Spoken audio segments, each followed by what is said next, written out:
Hi, my name is Marlene Brice, and I live in Branson, Missouri, and today I'm just going to share a little bit about myself. I was born and raised in the Chicagoland area, and then my family moved to Northern Illinois when I was about 17, 18 years old. It's where I started my career in banking, and I started in Antioch, Illinois. I was in banking for about 17 years. I loved my job because I love people, and I loved being able to help people. It was back in the days where we could have customer service, where I could give a loan to someone with a handshake. I love the fact that I could make a difference in someone's life. Buying a new car, their first home, it was really exciting, but then things started to change. However, I did meet the love of my life, and it was Mr. Ron Brice while I was working at the bank. Well, Ron and I, our first date was in March of 1987. We were married June 27th that following year. Whirlwind romance, and guess what? Everybody told me we weren't going to make it. But you know how that goes. Your friends and some other people, your co-workers, are you nuts? You're going to be an instant mom. You see, I didn't have children, but Ron raised two boys, Justin and Jeremy. And so when we got married, we didn't even go on a honeymoon until after we were married for 2 months. We loaded up the car, packed up the house, and Ron and I and Justin and Jeremy moved to Denver, Colorado. So I was a new bride, and Ron always called me his bride. And I was also a new mom, a new stepmom. Justin was our best man. He was not even 12 years old when Ron and I got married. So at that time, Ron was still flying for American Airlines. He was an international pilot, so he only flew 9 days a month. We had so much time on our hands, and we really enjoyed doing things together as a family. We liked to camp, we liked to fish, we liked to be outdoors, but my idea of camping was not in a tent, it was in an RV. So Ron and I decided, you know, we were going to experience the USA and see our country. Then Ron says to me, Marlene, we have so much time on our hands. We need to start a business. And I just looked at him like, well, what kind of business, Ron? Because I surely don't know how to cook. I mean, everybody talks about a restaurant. Well, Ron and I decided, well, why not a franchise? We love the outdoors, we love camping, we love cabins. So we bought a franchise. And it was very, very expensive. At that time, it was probably back in early 90s. And it was $25,000 to $30,000 just for the franchise. But then came all the expenses. Ron and I put over $2.5 million into this venture. It was a lot of work. When I think back, 7 years of just cleaning bathrooms, paying employees, not having any time to go anywhere, not having any time to do anything. Our big date night was in our, oh, by the way, I lived in a bus for 7 years, but it was a pretty bus. I mean, it had a washer and dryer. However, our date night was a bowl of vanilla ice cream and strawberries and watching a movie. I can remember it like it was yesterday.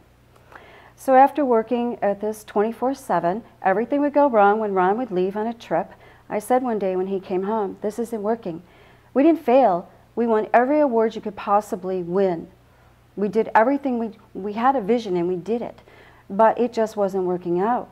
We had some major competition in the area and we just couldn't compete with them. So it was time. It was time to just say, okay, we're going to close and we're going to go on. Unfortunately, we couldn't sell the park at that time. We had to go on contract, but we had a little money. Now, during that time, I forgot to tell you that I know what it's like. I know what it's like to be in credit card debt. Because before our loan came in, Ron and I were robbing every single credit card, cash advances, and I'm an ex-banker, and I didn't believe in that at all. I know the interest rates on that, and so it was pretty difficult. But you know, we decided, okay, we're just going to move on. We were so fortunate. We found 20 acres in the state, in Missouri, near Branson, and Ron and I love this state. We love the people in Missouri, and we thought, you know, someday let's settle there. So we were able to buy this piece of property, and we had just enough money to get our home started.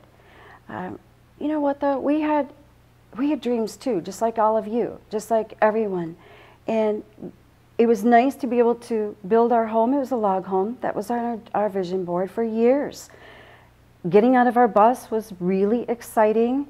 When we brought the bus to Missouri, neither one of us told each other that we never wanted to go camping again. I wanted to get out of that bus. I didn't care if I ever pulled into a campground. And Ron says, why didn't you tell me this, Marlene? I wouldn't have built the garage so tall to put our bus in.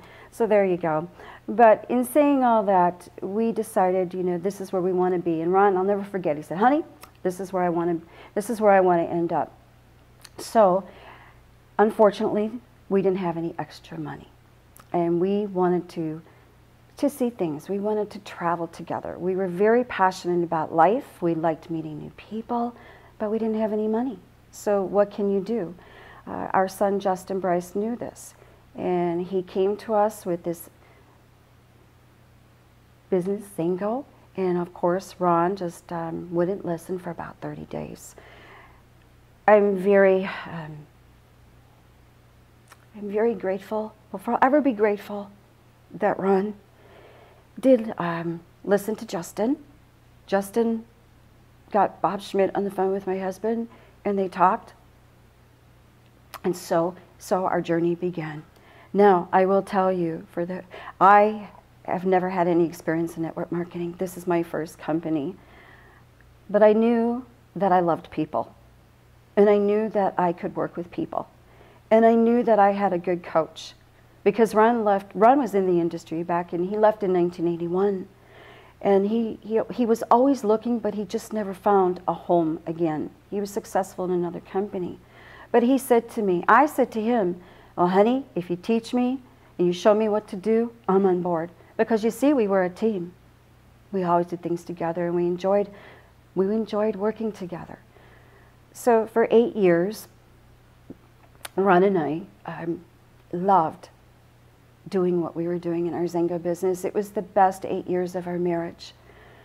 Met a lot of great people, a lot of relationships, and that was important to us because we really didn't have any friends.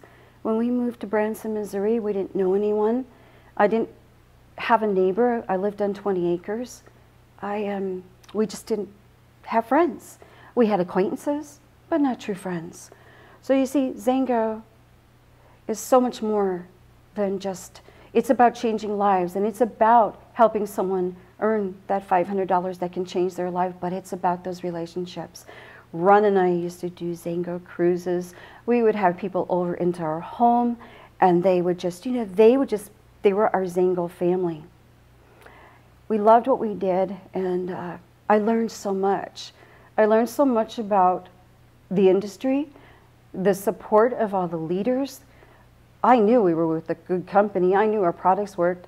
I believed, and I had to, you know, I learned. I learned from everyone, from our distributors, from our leaders, the leadership, and mostly from my husband, Ron. We did this for 8 years together. As I said, it was the best 8 years that we shared.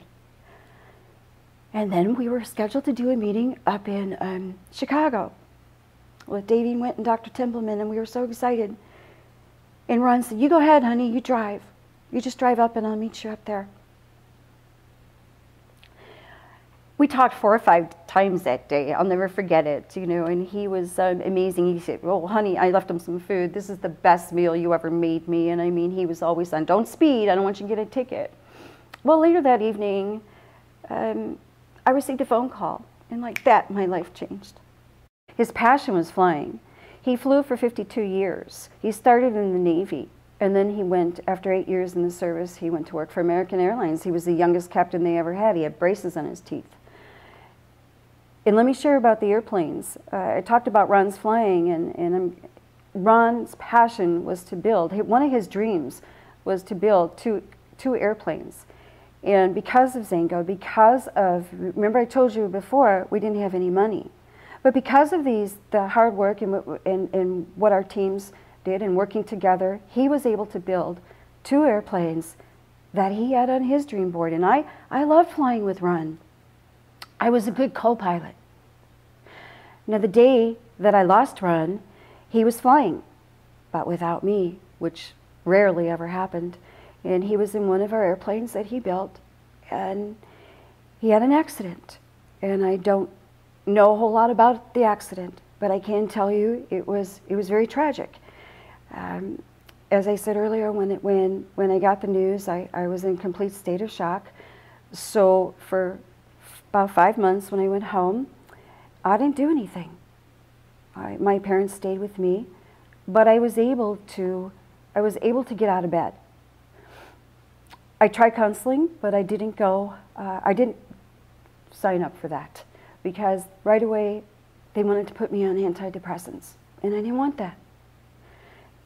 Because of the nutrition I've had with Xango, I believe, for those 8 years, and with, the support of my family, I was able to stay off drugs.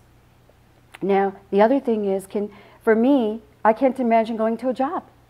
I can't imagine if I had to go to work after 3 or 4 days of taking off to bury my husband. I didn't have to do that. I didn't even look at my Xango business. I didn't look at the paychecks. I just knew that I had money and I could pay my bills. After about 5 months, it was hard. I decided that I took that focus off of myself and I thought about the people. I thought about so many people that were in my home, that are part of our teams, that we traveled to, and I wanted to reach out. I just didn't know where to begin. So I started to making phone calls, and I told them I wanted to come back and help them, but I couldn't be 100%. But I would try. And I just remembered what we did together. So that's where I started.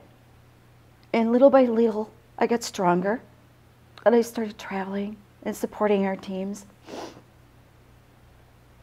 But it was hard because every time I went somewhere, I expected to see Ron, because he was my biggest encourager. I mean, he always believed in me. And he always told me, he would sit down on a step and he would listen to me do a 3-way phone call. And he would come and say, I can't do that, honey, but you can't. This is you're good. And I never believed that about myself. So he always believed in me and he helped me. It's like when we believe in our teams and we help people. So as time went on, I had the support of all my friends. The leaders were amazing. They helped me, corporate, the founders. I can go on and on and on. And I'm not going to say it got easier, because it still isn't easy. But I realized that this is what I want to do. This is why I was not in the airplane with Ron. So I had to have a reason. There's a reason for me to still be here. And I wanted to focus on that. And then about 4 months ago, February 17th, I got another phone call. Now this was from Justin, and I'm not from Justin, I'm sorry. If you remember me talking about Justin, brought Ron and I into the business, and I raised Justin, and Justin was our best man in our wedding, and Justin and I were working, he lost his dad, and so we were trying to work together and carry on this legacy. February 17th, I got another phone call from a complete stranger telling me that my son was dead. No, this couldn't be happening. How can this happen? This is not making sense to me. So instead of going into that black hole for another 5 months, I knew there were people that were expecting Justin and I to be out in Virginia at a quarterly. And I immediately picked up the phone after maybe 24 hours, and I didn't want them hearing about this from anyone else but me. And because they were devastated, and I was devastated, but we pulled together. It still is a shock to me. I don't believe Justin is gone. It is still difficult for me to sit here and talk to you. But I know, without a doubt, that this is what Ron and Justin would want me to do. And I want to do this because I know I have a purpose and I know I have a reason to be here. And I just want to thank all of you. I want to thank all the leaders and everyone at corporate. And I'm going to tell you, I am very grateful to be in Xango. And I just thank you for letting me share a little bit about myself here with you today.